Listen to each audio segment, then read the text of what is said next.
ఇటీవల మేము తిరుపతి వెళ్ళినప్పుడు అందులో భాగంగా అరుణాచలం కూడా వెళ్ళడం జరిగింది.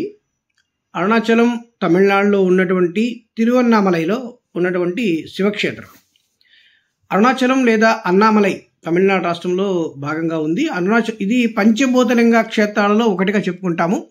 పంచభూతాలలో ఒకటైనటువంటి సూర్యునికి ప్రాతినిధ్యం వహించేటువంటి శివలింగంగా ఇక్కడ ఉంటుంది.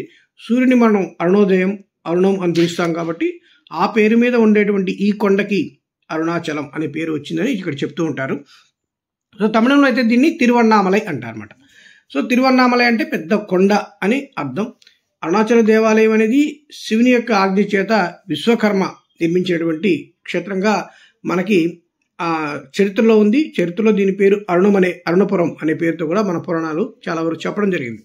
సో ముఖ్యంగా దీనికి సంబంధించినటువంటి అంశాలు గౌతమ మహర్షి శివాజ్ఞ చేత చెప్పబడినట్లుగా ఉన్నటువంటి స్కంద పురాణంలో ఈ అంశాలు కొన్ని దీనికోసం చెప్పబడ్డాయి.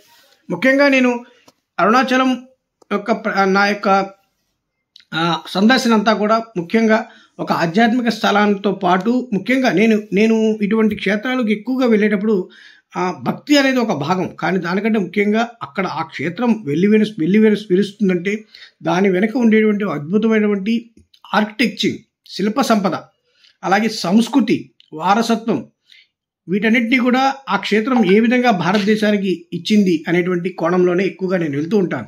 భక్తి అన్నది మానసికంగా మనలో ఉంటుంది. అంటే భక్తి అనేది చాలా రెండు రకాలుగా ఉంటాయి. భక్తి అనేది మనకు ఉండేటువంటి ఒక మానసికమైనటువంటి ఆనందాన్ని, ఒక ఆధ్యాత్మికతను కల్పించే అంశంగా ఒకవైపు ఉంటే, భయపెట్టి ఉండేటువంటి భక్తి కొన్ని ఉంటుంది. అంటే భయపెట్టి ఈ పని చేస్తేనే మీకు దేవుడు ప్రత్యక్షం అవుతాడని చెప్పేటువంటి భక్తి ఒకటి ఉంటుంది. ఆ యొక్క భయపడుతూ భక్తి మార్గాన్ని లో ఉండేటువంటి అంశాన్ని నేను ఎప్పుడు కూడా ఇష్టపడను. ఈ పని చేస్తేనే దేవుడు చేస్తాడు, ఇలా ఈ జాతకాలు నమ్మితేనే చేస్తాడు, లేదా ఇలా కొబ్బరికాయలు కొడితే ఇలా అభిషేకాలు చేస్తేనే నమ్ముతాడు అనేటువంటి టాపిక్ని నేను ఎక్కువగా ప్రాధాన్యత ఇవ్వను. భక్తి అనే భావాన్ని నేను పూర్తి స్థాయిలో ఒక మానసికమైనటువంటి ఒక ప్రశాంతతని ఇచ్చేటువంటి అంశంగా, అలాగే ఒక భగవంతుడి రూపంలో మనకు వచ్చేటువంటి ఒక ధైర్యంగా మాత్రమే నేను భావిస్తుంటాను. అలాగే ముఖ్యంగా ఒక అద్భుతమైన వారసత్వ సంపదని మన దేశంలో అన్ని దేశాల్లో కూడా ముఖ్యంగా మన భారతదేశం యొక్క సంస్కృతిని, వారసత్వాన్ని తెలిపేటువంటి క్షేత్రాలుగా నేను ఈ క్షేత్రాలు సందర్శిస్తూ ఉంటాను. అందులో భాగంగానే అరుణాచలం వెళ్ళాను. అరుణాచలం వెళ్తున్నప్పుడు చాలామంది గిరి ప్రదక్షిణ కోసం ఎక్కువగా చెప్తూ ఉండేవారు. ఈ కొండ చుట్టూ ఉండేటువంటి 14 కిలోమీటర్ల ప్రాంతం అంతా కూడా గిరి ప్రదక్షిణగా తీసుకుంటారు. ఇటువంటి శివాలయాలు అక్కడ మేమైతే 10 చూసాము. మనకి ఖచ్చితంగా వాయులింగం, అగ్నిలింగం, చంద్రలింగం ఇలాగా అటువంటి ఉండేటువంటి పంచభూతాలకు సంబంధించిన అంశాలకు సంబంధించిన శివలింగాలు ఉంటాయి. అలాగే నైరుతి శివలింగం, దిక్కులకు సంబంధించిన శివలింగాలు 2 ఉంటాయి. నేనైతే 10 శివలింగాలు మేము చూసుకుంటూ వెళ్ళడం జరిగింది. దీన్ని మోక్ష మార్గం అంటారు. దీనికోసం మళ్ళీ చెప్పుకుందాం. సో ముఖ్యంగా ఇక్కడ ఈ యొక్క 10 శివలింగాలు ఉండేటువంటి ప్రాంతం, అంటే ఇప్పుడు ఇక్కడ మొత్తం కూడా ఒక ఊరు డెవలప్ అయింది. అంటే ఈ చుట్టుపక్కలంతా కూడా ఊరు డెవలప్ అయింది. ఒకప్పుడు ఊరు కనుక లేకపోతే, ఆ బిల్డింగ్లే లేకపోతే, ఇది ఒక కొండపై ఉన్నటువంటి శివక్షేత్రం. దీని చుట్టూ కూడా ఒక 10 శివలింగాల రూపంలో ఒక అద్భుతమైన గిరి ప్రదక్షిణకు సంబంధించినటువంటి ఒక ఆర్కిటెక్చర్ మోడల్. ఎందుకంటే ఇక్కడ చూసిన ప్రతి శివాలయం కూడా అవన్నీ కూడా పైన ఉన్నటువంటి సిమెంట్ కడ్డాలు ఇటీవల కాలంలో తర్వాత డెవలప్ చేసి ఉండొచ్చు. కానీ లోపల ఉండే శివాలయం మాత్రం ఒకటే సైజులో, ఒకే రకమైన ఆర్కిటెక్చర్లో, ఒకే రకమైన శిల్ప సంపదతో ఉంటాయి. ఆ విధంగానే ఇవన్నీ కూడా ఉన్నాయంటే ఇవన్నీ కూడా మొత్తం ఓవరాల్ ఈ గుడి, ఈ కొండ, ఈ చుట్టూ కట్టినటువంటి 10 శివలింగాలు, ఈ ఓవరాల్ గిరి ప్రదక్షిణకు సంబంధించినటువంటి మొత్తం కూడా మనం ఒకే యూనిట్ కింద చెక్కబడినటువంటి ఒక శిల్ప సంపదగానే మనం గుర్తించాలి. ఆ విధంగా చూసినప్పుడు ఇది ఒక అద్భుతమైనటువంటి వారసత్వ సంపదగా, సాంస్కృతిక సంపదగా నాకు అనిపించింది. అందులో భాగంగానే మేమైతే గిరి ప్రదక్షిణ నడవలేదు, ఒక వెహికల్ తీసుకొని వెళ్ళడం జరిగింది. పూర్తిగా అక్కడ మామూలు కాలినడకనైతే 4 నుంచి 5 గంటలు పడుతుంది. అక్కడ వెహికల్ అయితే 1 అవర్లో మనం వెళ్ళి రావచ్చు. అంటే శివాలయాలు ఎక్కడెక్కడ ఆగుతూ వెళ్ళి చూసుకుంటూ రావచ్చు. ఆ విధంగానే మేము ప్లాన్ చేసుకుని వెళ్ళడం జరిగింది. సో ఇక్కడ నేను ఒక లైన్, ఈ ఫోటోలో కూడా ఒక లైన్ తీసుకున్నాను. ఇది మొత్తం ఓవరాల్ గిరి ప్రదక్షిణ ఉంటుంది. ఇప్పుడైతే పూర్తిగా అంతా కూడా ఊర్లో వచ్చేసింది.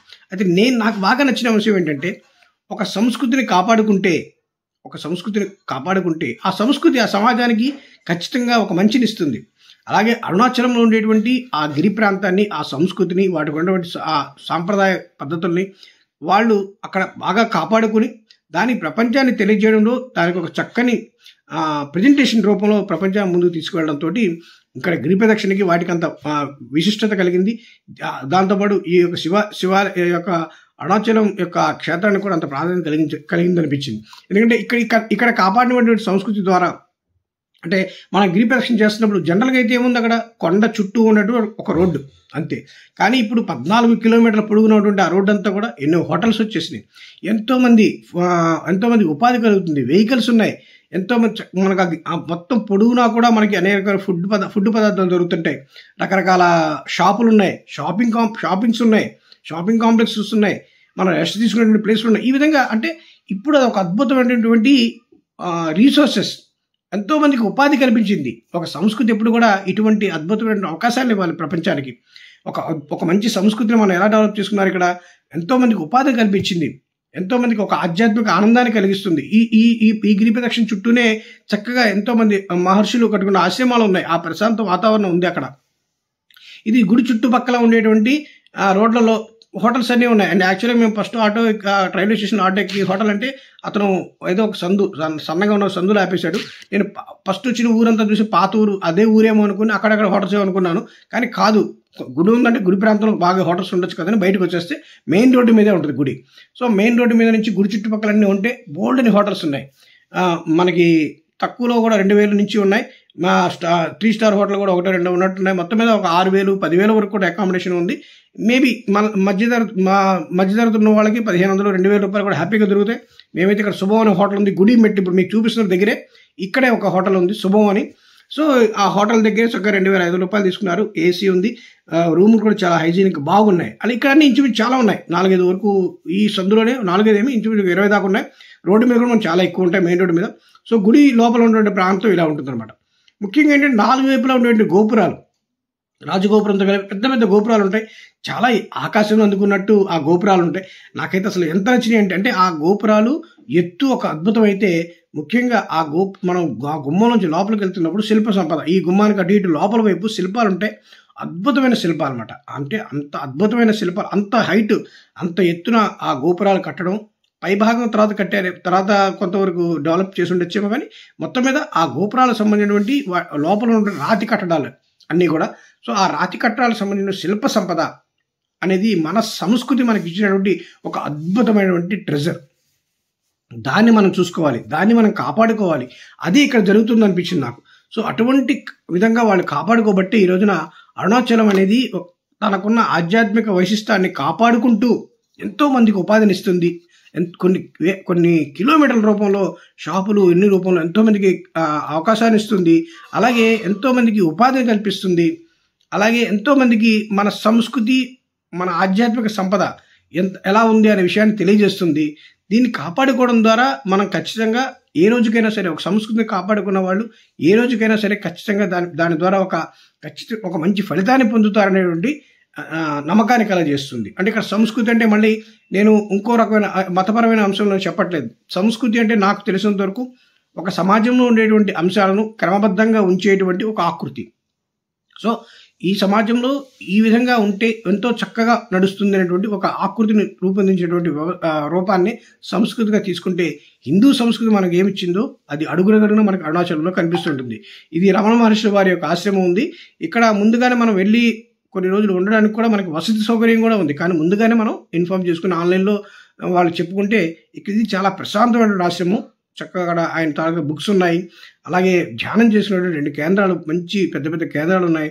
చాలా పెద్ద ఆశ్రమం. నేను ఆశ్రమం అనగానే ఏదో చిన్నది ఉంటుంది అనుకున్నాను, కానీ చాలా పెద్ద ఆశ్రమం ఉంది. హాస్పిటల్స్, ఈయన పేరు మీద డిస్పెన్సరీలు ఉన్నాయి.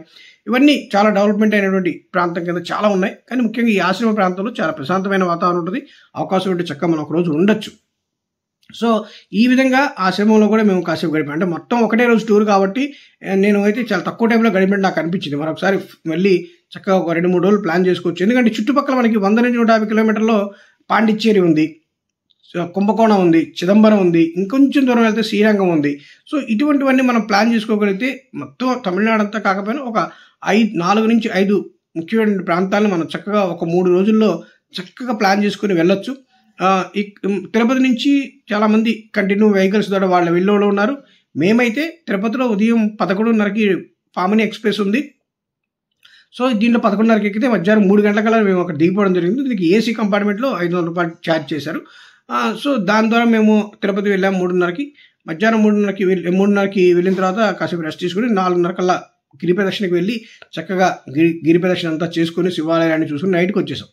మార్నింగ్ దేవాలయానికి వెళ్ళి ఆ దేవాలయంలో ఉదయం దర్శనం చేసుకున్నాం. 50 రూపాయల టికెట్ తీసుకున్నాం. ఒక 1.5 అవర్లో అయిపోయింది. అంటే ఆ టైం అంతా కూడా ఎక్కువ. ఇప్పుడు తమిళనాడులో చండీదేవి అమ్మవారు మాల వేసుకున్న వాళ్ళు, అలాగే మనకు ఉన్నటువంటి అయ్యప్ప స్వామి భక్తులు, ఇలా రకరకాల మొత్తం మీద మంగళవారం మేము వెళ్ళాం. మంగళవారం అక్కడ జనం కూడా ఉంటారంట. ఓవరాల్గా జనం ఉన్నప్పుడు కూడా ఒక 1 అవర్ 1.5 అవర్లో దర్శనం అయిపోతుంది. అది అక్కడ అవకాశం. సో దీన్ని బట్టి మనం ప్లాన్ చేసుకోవచ్చు. అంటే మనం గిరి ప్రదక్షిణకి ఆడి ఒక 4-5 గంటలు అవుతుంది, దర్శనానికి 1 గంట అవుతుంది. అంటే ఓవరాల్గా ఒక 6 గంటలు. రమణ మహర్షి ఆలయం ఇవన్నీ చూసుకోవడానికి ఒక రోజు. మొత్తం మీద 1.5 రోజు అక్కడ ఉంటే మనకి ప్లానింగ్ బాగుంటుంది. ఇది ఒక షాపింగ్ మాల్ కూడా దగ్గరలో, మనకి బస్ స్టాండ్ దగ్గరలోనే షాపింగ్ మాల్ కూడా చాలా పెద్ద షాపింగ్ మాల్ ఉంది. కాసేపు అలా షాపింగ్ మాల్ కూడా వెళ్ళి ఎలాగా వచ్చాం కదనేసి ఎలా ఉంది ఏంటి, తమిళనాడు తాలూకు బట్టలు ఎలా ఉన్నాయి ఏంటని కూడా చూసుకొని రావడం కోసం కాసేపు అలాగా షాపింగ్ మాల్కి వెళ్ళడం జరిగింది. ముఖ్యంగా మనం అరుణాచలం వెళ్ళేటప్పుడు చాలా మంచి వాతావరణం నాకైతే. అంటే పండగ సమయంలో చాలామంది అంటే ఈ నవంబర్ నుంచి, నేను అక్కడ కనుక్కున్న దాన్ని బట్టి అరుణాచలం అనేది నవంబర్ నుంచి ఫిబ్రవరి వరకు మంచి టైం అని చెప్పారు. ఎందుకంటే ఇప్పుడు మనం పంచభూతాలకి ప్రతీకలుగా పంచశివ క్షేత్రాలు ఉన్నాయి. మన కాళహస్తిని తీసుకుంటే వాయులింగం, వాయుకు సంబంధించిన శివలింగం స్థాపించబడింది. మిగిలిన 4 కూడా తమిళనాడులో ఉన్నాయి. అందులో అగ్నికి సంబంధించిన క్షేత్రం అరుణాచలం. ఎందుకంటే నేను మొదట్లో మన సంస్కృతి అనేది అనేక అంశాలతో ముడిపడి ఉంటుంది. సంస్కృతి అంటే కేవలం భక్తే కాకుండా ఒక సైంటిఫిక్ రీజన్. ఇప్పుడు మన సైన్స్ అనుకుంటున్నాం, కానీ ఇంతకంటే అద్భుతమైన సైంటిఫిక్ రీజన్ ఉంది మన ఆర్కిటెక్చర్లో. అరుణాచలంలో అగ్నిక్షేత్రం, అగ్ని శివలింగాన్ని ఎందుకు ప్రతిష్ఠించారంటే అక్కడ వాతావరణం కూడా అగ్నితో సంబంధమైనటువంటి సూచికలు మనకు కనిపించాలి. ఆ కొండ ఉన్నటువంటి ప్రాంతంలో వేడి ఎక్కువగా ఉంటుంది. ఎందుకు ఉంటుందంటే సూర్యునికి సంబంధించిన కాస్మిక్ కిరణాలు ఎక్కువగా పడేటువంటి ప్రాంతంగా దాన్ని గుర్తించారు. అంటే సైంటిఫిక్గా దాన్ని ఆ రోజునే జాగ్రఫికల్గా ఐడెంటిఫై చేశారు. దాని తగ్గట్టుగా అక్కడ ఖచ్చితంగా ఆ యొక్క శివలింగానికి అరుణాచలం అనే పేరుతో సూర్యలింగంగా దాన్ని ప్రతిష్ఠించారు. అంటే ఇదంతా చేయాలంటే ఒక జాగ్రఫీ, ఒక సైన్స్, ఒక ఆర్కిటెక్చర్, ఇలాంటి ఎన్ని అంశాలు, వీటన్నిటికంటే మించిన ఒక ఆధ్యాత్మికత, వీటితో పాటు ముడిపడిన ఒక సంస్కృతి, ఇవన్నీ కలగలిస్తేనే ఇటువంటి అద్భుతమైన క్షేత్రాలు భారతదేశంలో వెల్లువిలుస్తున్నాయి ఎన్నో.